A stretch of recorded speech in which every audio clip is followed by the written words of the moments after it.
Oke, baik. Selamat pagi, siang, sore, dan malam pada seluruh peserta ataupun penonton pada video ini. Kali ini saya ingin membagikan mengenai materi motivasi belajar. Video ini memang dibuat untuk media pembelajaran pada mata kuliah umum psikologi pendidikan, namun tidak menutup kemungkinan bagi kalian yang memang ingin lebih mempelajari atau mengenal mengenai motivasi belajar, silahkan juga untuk turut menyimak. Oke. Nah, pembahasan yang pertama, ketika kalian memperhatikan gambar yang ada di layar kalian sekarang, kesan apa sih yang kalian peroleh? Terlebih untuk kalian yang masih sekolah, untuk yang masih kuliah, begitu ya. Apakah kalian merasa relate dengan gambar yang saya tampilkan? Mungkin ada yang memiliki kesan, oh iya, gambar ini menunjukkan ada seseorang yang sedang merasa lelah gitu ya. Dan mungkin juga ada yang relate dengan kondisinya saat ini. Misalnya pembelajaran daring. Di situ ada gambar laptop dan dia merasa kelelahan gitu ya. Apakah pembelajaran daring selama ini membuat kalian merasa lelah, merasa kurang bersemangat, rasanya malas sekali, atau ada istilah yang kalian populer misalnya seperti demotivasi? Nah, coba kita ingat-ingat kembali. Selama kurang lebih 2 tahun masa pandemi ini berlangsung, seperti apa sih motivasi kalian untuk belajar? Bagi mahasiswa saya di mata kuliah umum psikologi pendidikan, seperti apa selama ini, beberapa kali pertemuan hingga hari ini, pertemuan yang ke-6, seperti apa kesan kalian terhadap mata kuliah ini? Apakah kalian punya cukup semangat gitu ya dalam menjalani pembelajaran yang kita lakukan selama 6 kali pertemuan? Ya, mungkin ada kalanya kalian lelah seperti baterai yang mulai berkurang gitu ya, apa namanya, isinya sehingga sudah hampir habis dan kalian sudah benar-benar seperti seolah-olah menyerah. Nah, apakah kondisi itu kemudian membuat kalian untuk berhenti belajar atau adakah yang bisa kalian lakukan untuk kalian kembali bersemangat untuk mempelajari hal-hal yang menjadi kewajiban kalian sebagai siswa maupun mahasiswa? Oke. Nah, selanjutnya kita akan membicarakan mengenai motivasi dan proses belajar. Ya, jadi motivasi dan proses belajar ini punya hubungan yang sangat erat di mana suatu proses belajar itu memerlukan adanya satu dorongan. Dorongan yang kemudian memandu perilaku seseorang untuk belajar, ya. Dan motivasi ini seringkali banyak ahli mendefinisikan tentang kaitannya dengan memunculkan dan mendorong suatu perilaku atau juga memberikan arah dan tujuan dari perilaku. Jadi motivasi ini memberikan seseorang arah gitu.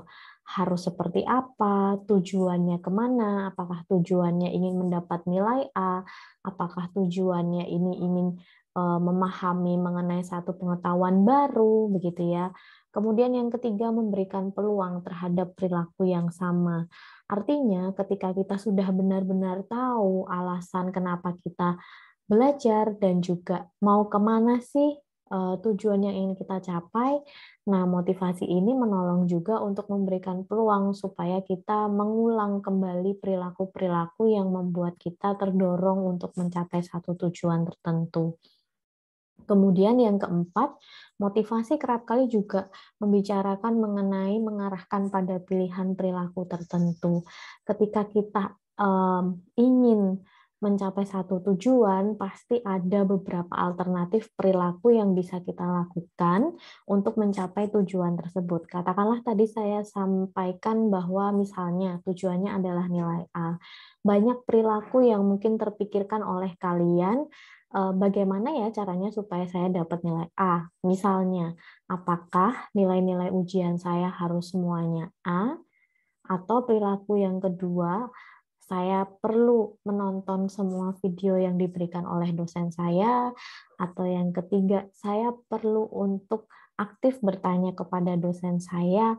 Itu beberapa contoh bahwa kita sebenarnya punya beberapa pilihan perilaku tertentu yang mengarahkan kita pada tujuan, namun kita sendiri yang juga akan menentukan perilaku-perilaku mana yang akan kita wujudkan atau implementasikan untuk mencapai sebuah tujuan. Dan semuanya yang sudah saya sampaikan tadi berkaitan dengan proses belajar. Nah, oke. Nah, sekarang ketika nanti kalian gitu ya, terutama untuk para mahasiswa yang nantinya akan menjadi seorang pendidik begitu, ada 3 pertanyaan yang sering kali muncul terkait dengan peran pendidik untuk bisa memotivasi peserta didiknya. Yang pertama misalnya, apa ya yang dapat saya lakukan untuk membantu para peserta didik memulai belajar? Gitu ya, memulai. Berarti pada start, mulai dari awal, itu pendidik sudah aware, sudah sadar betul bahwa mereka itu berperan juga menjadi salah satu faktor penentu motivasi peserta didik dalam belajar.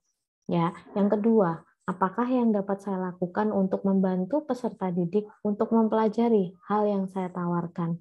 Sebagai pendidik, pasti kita memiliki rancangan. Hal-hal apa sih yang akan kita sampaikan kepada peserta didik mengenai satu topik tertentu, begitu ya. Nah, dalam hal tersebut, kita juga perlu menyadari sebagai pendidik bahwa hal-hal yang kita pelajari dan kemudian kita tawarkan kepada para peserta didik ini, kita juga perlu bantu mereka untuk menyadari bahwa apa sih pentingnya untuk mereka gitu. Dan yang ketiga, apa yang dapat saya lakukan untuk membantu peserta didik agar berusaha keras dalam belajarnya. Suatu proses belajar pasti ada ups and down gitu. Sama seperti ketika kita menjalani kehidupan kita sehari-hari, tidak selalu kita merasa senang, tidak selalu kita merasa excited, nggak selalu kita itu mengalami kehidupan yang tanpa masalah. Nah, sama halnya dengan proses belajar. Ada kalanya siswa mengalami proses yang menyenangkan, ada kalanya siswa mengalami satu kesulitan yang menurut dia tidak menyenangkan, ada kalanya ketika siswa itu tertrigger rasa ingin tahunya sehingga ia ingin mempelajari lebih mendalam. Nah, hal-hal seperti itu yang dialami peserta didik sehingga kita perlu merancangkan bagaimana dalam segala situasi kita memberikan motivasi atau memfasilitasi juga para siswa agar tetap secara konsisten bekerja keras dalam proses belajarnya. Oke, nah 3 hal tersebut menjadi penting karena ternyata pendidik itu menjadi salah satu faktor penentu motivasi dari peserta didiknya. Jadi peran dari pendidik itu sangatlah penting dalam hal motivasi atau memberikan dorongan belajar. Nah, tidak hanya pada akhir atau tujuan yang ingin dicapai, tapi justru dari awal. Misalnya kalau kita ya dari pertemuan pertama, dari kontrak belajar, penjelasan tentang perkuliahan yang akan berlangsung selama 1 semester gitu ya, kita perlu menemukan hal-hal apa yang bisa memotivasi peserta didik. Dan peserta didik pun diajak untuk menemukan begitu ya, apa-apa saja yang bisa membangkitkan dorongan atau motivasinya, motifnya untuk bisa belajar dengan menyenangkan dalam satu mata kuliah tertentu. Kemudian memprakarsai, ini juga satu pengertian di mana peserta didik perlu untuk memahami bahwa dia sebagai pendamping itu terus berproses dalam kegiatan proses belajar mengajar bersama dengan peserta didik dan juga tentunya mendorong ya peserta didik untuk belajar. Oke, dari sini kalian mulai tergambarkan betapa kompleksnya peran seorang pendidik baru dalam satu hal, yaitu tentang motivasi peserta didiknya. Nah, kenapa ya motivasi itu penting dalam proses belajar? Ada satu penelitian yang dilakukan oleh Roglu dan Wilberg tahun 1979. Waktu itu, kedua peneliti ini kembali menganalisis dari sejumlah 40 penelitian, mereka menguji analisis 232 korelasi tentang motivasi dengan belajar akademik. Sampelnya sangat besar, yaitu 637.000 siswa yang diambil dari kelas 1 sampai 12. Apa hasilnya? Ternyata ada korelasi positif antara motivasi dan prestasi akademik. Jadi, kita bisa simpulkan bahwa ketika seseorang memiliki motivasi yang tinggi, itu akan mempengaruhi prestasi akademik yang tinggi atau baik juga. Dan sebaliknya, ketika motivasi individu itu rendah, maka kemudian itu juga turut terkait dengan prestasi akademik yang rendah. Gitu ya. Bahkan pada banyak penelitian lanjutan saat ini sudah banyak yang menguji secara pengaruh. Jadi memang motivasi ini salah satu faktor yang juga berperan dalam pencapaian prestasi akademik dari siswa. Begitu. Nah, memang dalam hal prestasi akademik atau proses belajar itu motivasi tidak satu-satunya sebagai faktor. Banyak juga faktor lain yang turut mempengaruhi berhasilnya proses belajar atau prestasi akademik siswa yang memuaskan. Misalnya, kemampuan siswa itu sendiri, kemampuan intelijensi yang dimiliki, kemampuan kecerdasan emosi yang dimiliki, kemampuan atau kecerdasan sosial yang dimiliki. Minggu lalu kita sudah berbicara tentang psikologi perkembangan sosial dan moral ya. Jadi kurang lebih kalian sudah tergambar bagaimana sih kemampuan sosial dan moral itu juga penting dalam proses pembelajaran dan kita bisa memahami peserta didik kita juga gitu kan. Nah, yang berikutnya adalah kualitas pembelajaran yang dilakukan. Jadi ini memang turut menjadi salah satu faktor penting. Seperti apa sih kualitas pembelajaran yang diberikan begitu ya? Apakah materi yang diberikan tidak cukup atau tidak relevan dengan ujian-ujian yang kemudian diujikan kepada siswa atau mahasiswa, kemudian seperti apa kompetensi pendidiknya, kemudian seperti apa juga kualitas media pembelajaran yang dilakukan atau dibuat begitu ya. Kemudian ada juga mengenai tingkat kesulitan materi. Ini juga turut mempengaruhi prestasi akademik atau proses belajar dari siswa. Jadi, setelah kemarin kalian sudah belajar teori psikologi kognitif, kalian bisa juga sudah mengevaluasi perkembangan moral dari umur sesuai dengan tingkatan umur. Maksud saya, kalian mulai dari sekarang sudah bisa kemudian menganalisa, oh oke, kalau soal yang saya berikan untuk anak SD itu yang seperti apa? Yang konkret kah? Atau apakah sudah sesuai kalau saya memberikan pertanyaan-pertanyaan yang abstrak? Lalu kalau saya nantinya akan menjadi pengajar SMP, SMA, atau bahkan saya juga ingin menjadi dosen, pertanyaan-pertanyaan apa yang bisa diberikan gitu ya? Dan itu sesuaikan dengan perkembangan kognitif dan juga moral dari peserta didiknya supaya tingkat kesulitan materi itu bisa sesuai dengan tahapan perkembangan sehingga prestasi akademiknya juga tidak terpengaruh pada inkonsistensi dari tingkat kesulitan materi. Kemudian kompleksitas dari topik atau materi yang diberikan. Nah, ini sebenarnya saya juga penasaran begitu ya mengenai materi psikologi yang diterima oleh berbagai kalangan latar belakang prodi atau jurusan di universitas ini. Apakah materi-materi yang disajikan itu cukup kompleks untuk kalian? Apakah justru kalian merasa tertantang dan ingin tahu? Nah, itu pastinya juga akan berbeda motivasi yang akan muncul tergantung dari persepsi yang akan disampaikan perorangan gitu ya, apakah kompleks atau tidaknya. Oke. Nah, kita sampai pada faktor-faktor yang mempengaruhi motivasi belajar. Ada beberapa faktor yang itu secara teori memang sudah terbukti menjadi beberapa hal yang turut mempengaruhi. Yang pertama adalah sikap.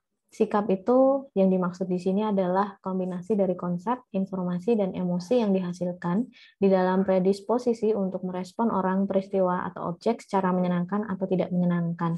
Misalnya saja ketika kalian bertemu dengan saya dan pada pertemuan pertama di mata kuliah psikologi pendidikan, begitu ya. Sebagai dari latar belakang yang berbeda-beda jurusan, kemudian harus belajar psikologi, atau mungkin ada dari kalian yang sebelumnya sudah bertanya lebih dulu dengan kakak tingkat misalnya, dulu ikut MKU psikologi pendidikan seperti apa, lalu kalau dapat dosen yang ini bagaimana. Nah, itu akan juga turut membentuk sikap kalian terhadap mata kuliah ini. Apakah kalian mempersepsikan mata kuliah ini sebagai mata kuliah yang menyenangkan atau justru sebaliknya, sebagai mata kuliah yang tidak menyenangkan. Kemudian ada tentang kebutuhan. Jadi ini mengenai kondisi yang dialami oleh individu sebagai kekuatan internal yang memandu peserta didik untuk mencapai suatu tujuan. Kebutuhan adalah kekuatan internal. Ya, jadi memang kita sering kali dengar ada satu atau dua mahasiswa yang ogah-ogahan ikut kuliah di mata kuliah tertentu karena ngerasa nggak butuh begitu. Nah, kebutuhan ini memang satu kekuatan internal yang itu sifatnya kuat untuk mendorong perilaku kita, apakah kita akan mengulang atau melakukan satu perilaku yang sama atau tidak. Termasuk juga dalam mengikuti perkuliahan ini, atau contoh sederhananya adalah membuat refleksi, begitu ya. Apakah sampai hari ini kalian masih mengerjakan hal tersebut? Itu mungkin salah satu faktornya adalah kebutuhan. Apakah kalian merasa butuh mengerjakan tugas refleksi tersebut pada setiap kali pertemuan perkuliahan? Kemudian yang ketiga adalah rangsangan. Yang dimaksud di sini adalah perubahan di dalam persepsi atau pengalaman dengan lingkungan yang membuat seseorang bersifat aktif. Ya, misalnya saja saya kemudian menyajikan satu video ini untuk salah satu materi, yaitu motivasi belajar. Ini adalah sebuah rangsangan atau stimulus untuk kalian, begitu ya.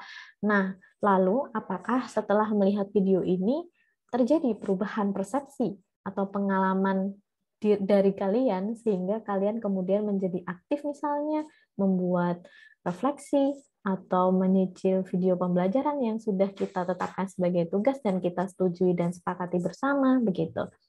Atau mungkin stimulus video ini membuat kalian juga berubah pikiran bahwa, oh mungkin dosen ini menyenangkan ternyata, atau justru kok lama-lama membosankan. Jadi stimulus atau rangsangan ini juga turut mempengaruhi motivasi belajar dari seseorang ya. Kita masuk ke faktor yang keempat, yaitu afeksi. Berkaitan dengan pengalaman emosional, kecemasan, kepedulian, kepemilikan dari individu atau kelompok pada waktu belajar. Nah, afeksi ini intinya adalah pengalaman emosional.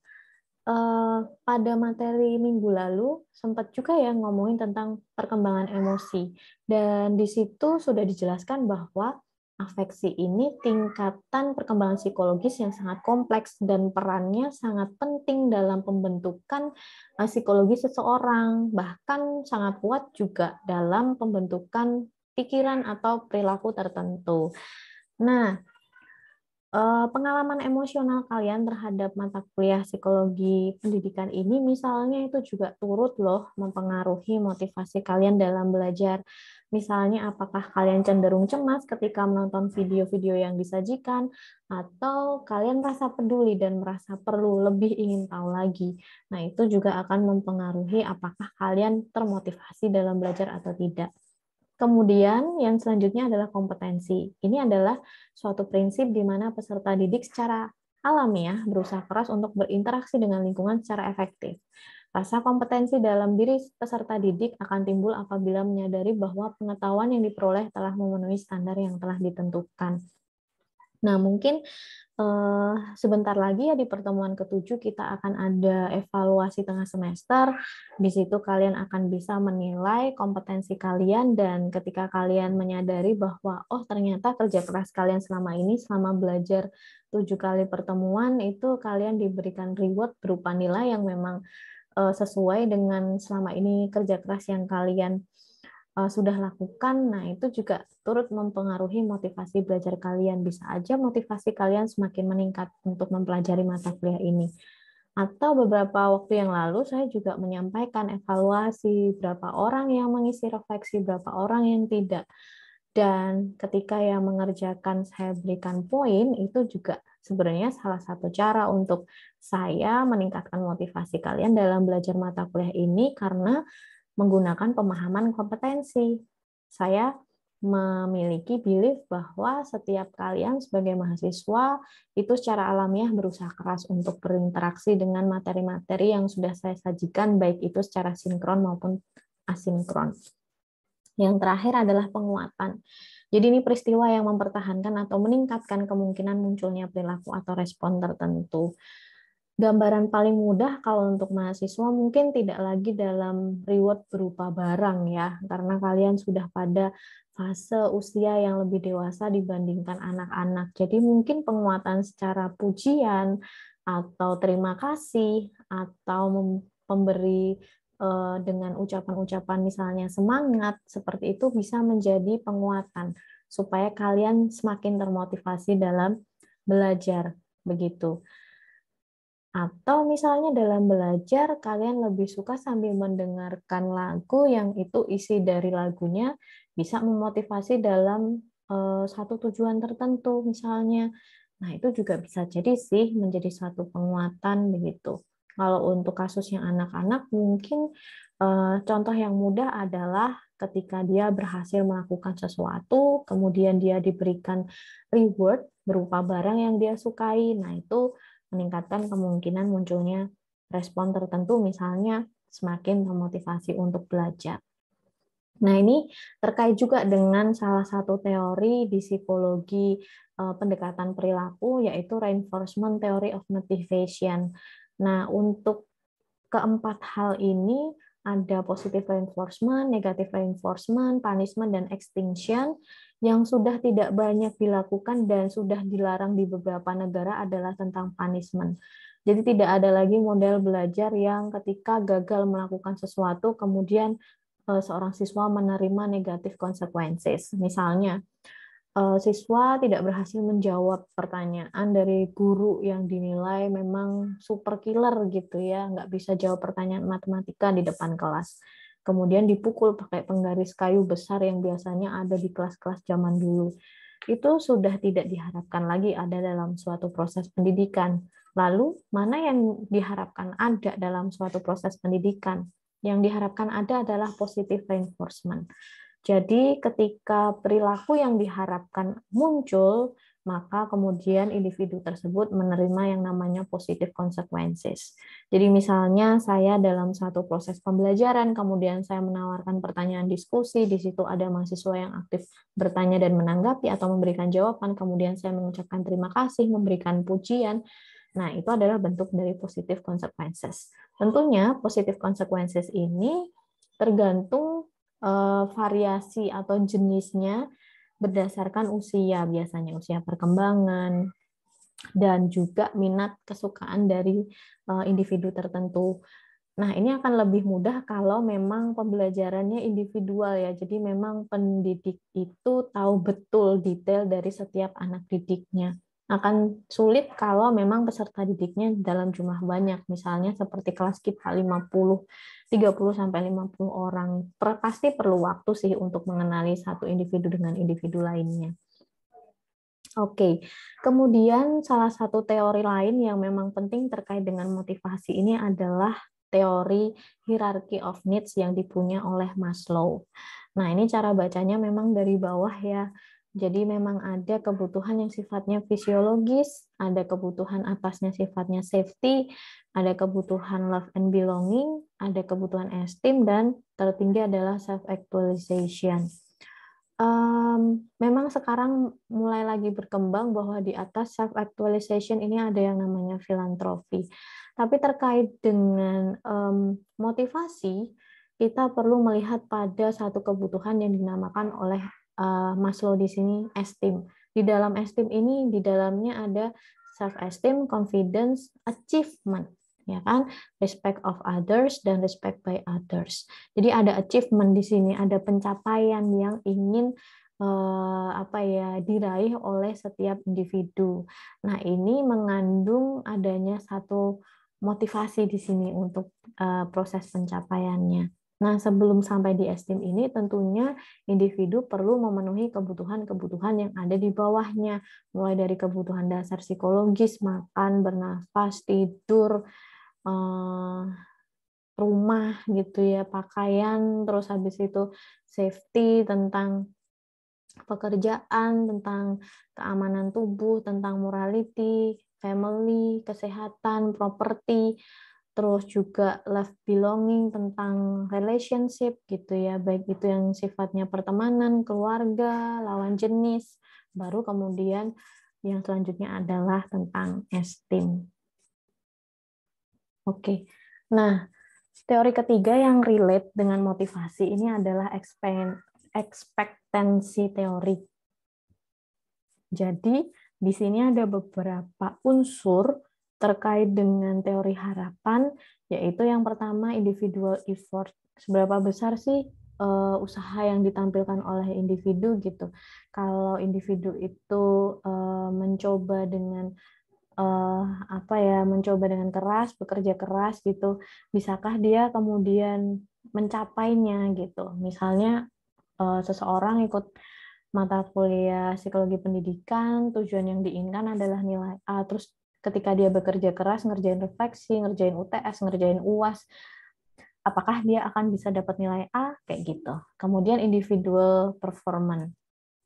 Jadi, apakah individu di dalam kelas psikologi pendidikan itu perlu perform yang pada level tinggi untuk bisa mendapatkan reward, misalnya? Apakah seperti misalnya dalam refleksi, apakah siswa atau mahasiswa saya ketika menyelesaikan refleksi tepat waktu itu langsung mendapat reward, misalnya? Kalau dari saya, iya memang. Tapi memang saya tidak menginformasikan secara langsung seketika ketika orang atau individu dalam kelas saya mengerjakan gitu, karena akan diberikan di akhir gitu ya informasinya. Nah, kemudian organizational reward. Nah, ini apakah akan ada reward yang diterima dari institusi atau katakanlah kalau level terendah ya dari pendidiknya terhadap orang-orang yang mau bekerja keras gitu kan. Kemudian hingga mencapai personal goals. Apakah goals itu yang diinginkan oleh organisasi atau misalnya dalam mata kuliah tertentu itu juga menjadi goals dari individu yang ikut dalam mata kuliah tersebut gitu.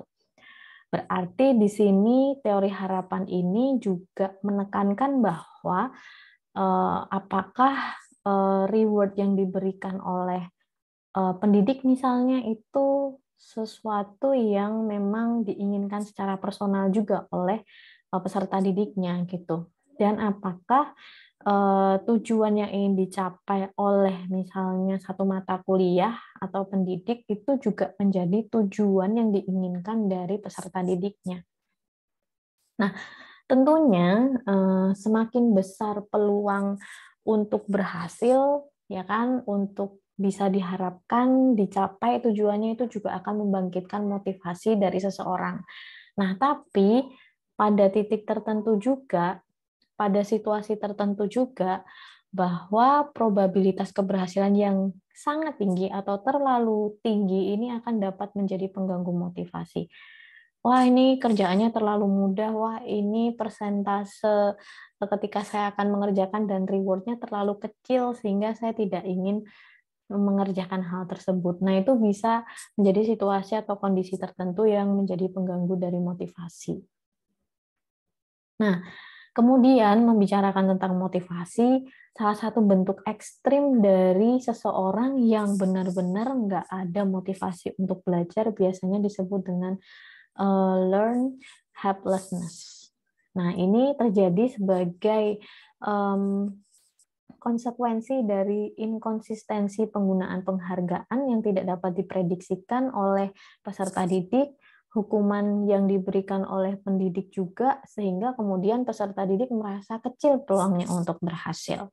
Nah, ini hati-hati ya, nanti kalau jadi pendidik begitu perlu dari awal membentuk satu kontrak belajar di mana peserta didik tahu betul pentingnya dia belajar dan juga penghargaan hal-hal seperti apa yang dia bisa terima, apakah dalam bentuk nilai atau bentuk hal yang lainnya juga, dan hati-hati dalam memberikan hukuman gitu ya. Seperti tadi yang saya jelaskan, hukuman sudah banyak ditinggalkan dalam proses belajar karena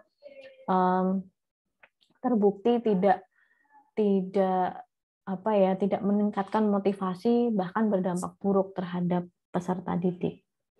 Oke, nah ini ada prinsip-prinsip yang dapat digunakan untuk menolong siswa yang mengalami learn helplessness. Jadi misalnya yang pertama, penekanan pada tindakan positif. Ketika kita mengenali peserta didik kita, misalnya, oh anak ini lebih jago ngomong daripada nulis misalnya. Nah, kita bisa memotivasi dia dengan berikan tugas-tugas yang sifatnya itu verbal. Jadi dia bisa menyampaikan ide-ide secara verbal dibandingkan menulis. Kemudian pengurangan tindakan negatif. Jadi banyak sekali peserta didik yang kemudian terjebak dalam persepsi atau lebih fokus pada hal-hal yang tidak bisa dilakukan oleh peserta didik. Nah, itu perlu diubah cara berpikirnya. Kalau tadi pakai contoh yang pertama, berarti peserta didik bisa mulai gitu ya mengajarkan untuk menulis tanpa kemudian memberikan kritikan-kritikan di awal ketika para siswa atau mahasiswa tidak mampu. Tapi lebih kepada memberikan pendampingan, kemudian rancangan belajar yang terstruktur misalnya, sehingga para peserta didik tahu betul begitu bagaimana sih step-step untuk belajar menulis gitu, bagaimana menemukan ide, bagaimana merumuskan masalah, begitu ya. Alih-alih peserta didik hanya diberikan tugas, nggak tahu cara mengerjakan, lalu hanya mengkritik, begitu. Kemudian menggunakan metode pengenalan yang baru. Jadi sekarang semakin banyak media pembelajaran atau metode yang digunakan sebagai proses pembelajaran. Misalnya dengan yang saya lakukan ini dengan membuat video, tentunya video saya masih jauh dari kata sempurna, begitu ya. Dan saya pun tidak ada background kursus atau pendidikan mengenai teknologi gitu. Jadi memang masih sangat terbatas, saya akui. Atau misalnya dengan diskusi, dengan misalnya Elena, atau dengan proyek kelompok, dengan presentasi, dengan discovery, menemukan hal-hal yang baru yang itu relate dengan kehidupan sehari-hari. Atau bahkan refleksi itu adalah salah satu cara sebenarnya, atau metode belajar yang dimana sebenarnya bisa kalian pakai untuk lebih mengenal diri kalian sendiri dan lebih engage dari teori yang diterima, apa sih kaitannya dengan kehidupan sehari-hari, begitu. Kemudian yang keempat adalah ciptakan tantangan dalam belajar. Jadi jangan juga kemudian belajarnya itu semuanya pada kategori mudah, tapi kita bisa secara bertahap untuk meningkatkan misalnya tingkat kesulitannya sesuai dengan karakteristik peserta didiknya tentunya. Kemudian misalnya dengan tantangan yang tadinya bekerja individual sekarang berpasangan atau berkelompok. Jadi sesuatu yang memang itu bisa meningkatkan keaktifan dari siswa atau peserta didik untuk mau belajar, begitu. Nah, implikasinya yaitu pada strategi pengembangan motivasi belajar. Tentunya ada beberapa hal yang bisa kita lakukan, utamanya 4 yang ada di layar yang kalian bisa baca. Yang pertama, membangkitkan minat belajar. Cara yang termudah adalah kalian perlu menginformasikan sebenarnya pentingnya apa sih supaya peserta didik ini belajar hal yang kita tawarkan, pentingnya untuk mereka itu apa gitu. Jadi itu bisa membangkitkan minat belajar mereka. Kemudian mendorong rasa ingin tahu. Berbagai metode atau cara belajar bisa kalian pakai untuk mendorong rasa ingin tahu dari peserta didik begitu ya. Kalau misalnya kalian sajikan suatu kasus, kemudian peserta didik diminta untuk mempelajarinya, dan kemudian menganalisa dengan bahasa mereka sendiri, itu bisa mendorong mereka untuk mencari tahu, apa sih ini? Mungkin dengan buku, dengan jurnal, dengan website, banyak hal yang bisa dilakukan. Kemudian variasi metode penyajian yang menarik. Ini terkait dengan metode pembelajaran tadi ya, dan tentunya penyajiannya perlu menarik gitu. Dan sekarang ini pembelajaran itu tidak mudah karena seorang pendidik perlu untuk memuaskan baik itu hal yang dilihat, hal yang didengar, dan hal yang dipelajari. Dan itu tidak mudah tentunya ya.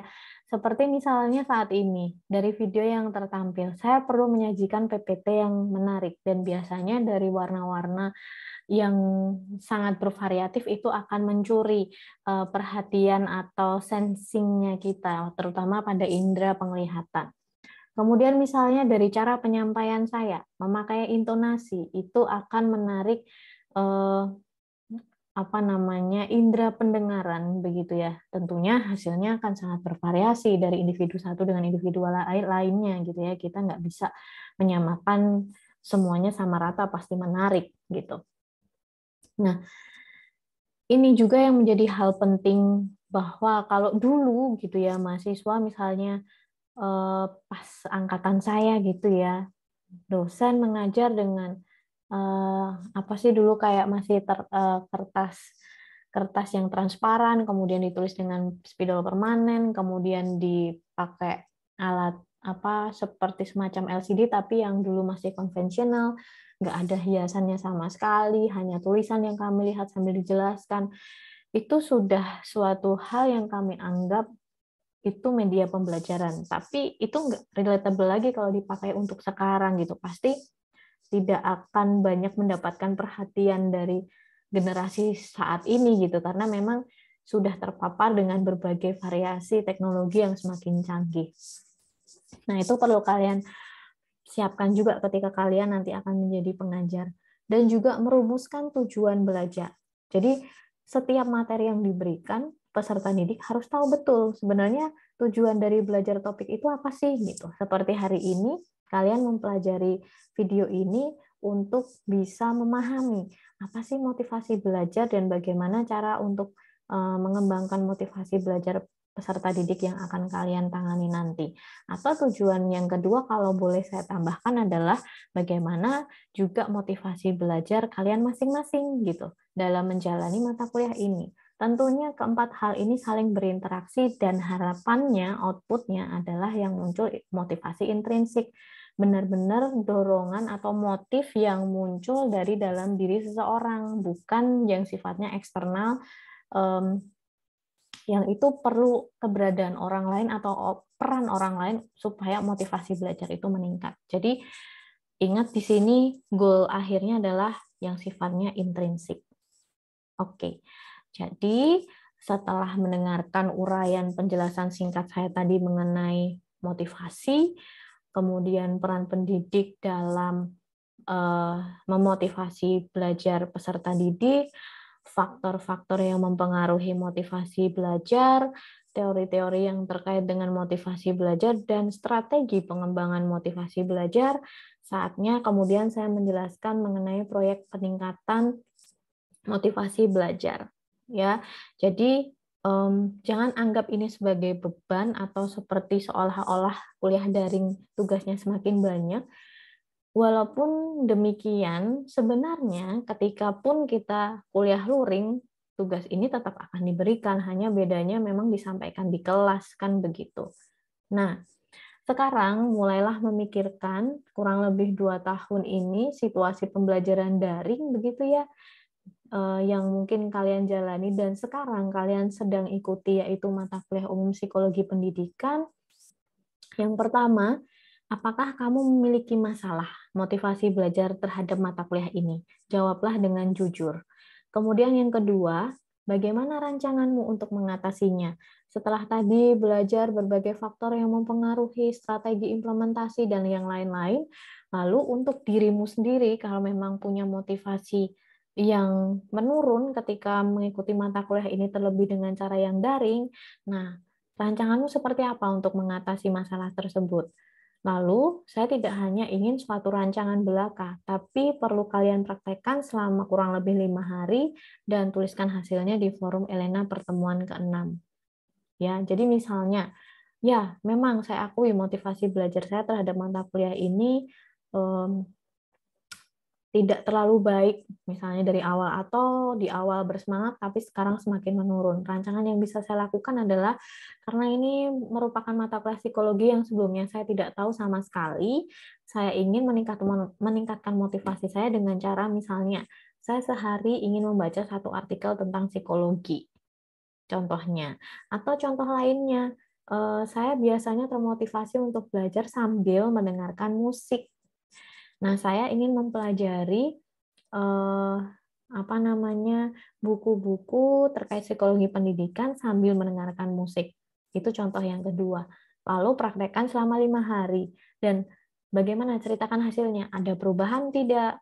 Apakah perubahannya sifatnya itu progresif atau fluktuatif atau kendala apa yang kemudian kalian alami kalau memang itu tidak secara konsisten bisa dilakukan? Ya, jadi forum refleksi ini akan dibuka hingga pada pertemuan berikutnya. Jadi tidak perlu terburu-buru, gunakan kesempatan untuk mempraktekkan terlebih dahulu, kurang lebih 5 hari, kemudian baru kalian laporkan di forum Elena pertemuan ke-6. Begitu bisa saya jelaskan. Terima kasih untuk atensinya dan juga waktunya untuk menonton video ini.